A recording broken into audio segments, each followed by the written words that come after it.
Hey everyone, it's Nikki. I'm an independent designer with Couture, and today I'm going to share the video of the Father's Day chalkboard I made yesterday. I'm using the Grillmaster transfer in a black Aiden chalkboard with the colors red, white, and lemon. The paste come in over 30 colors, so you could change this design up and make it any color you want. The transfers are reusable, so it's easy to move the transfer around and get your placement exactly where you want it. And to clean them up, you simply rinse off the excess paste and wipe down the front and back with a Clorox wipe. One of the things I love most about Chalk Couture is how easy it is to correct mistakes.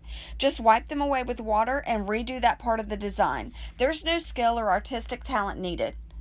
All of the transfers are available on my website, and if you're interested in finding out more about becoming an independent designer as a hobbyist or a business owner, just contact me and I'll message you.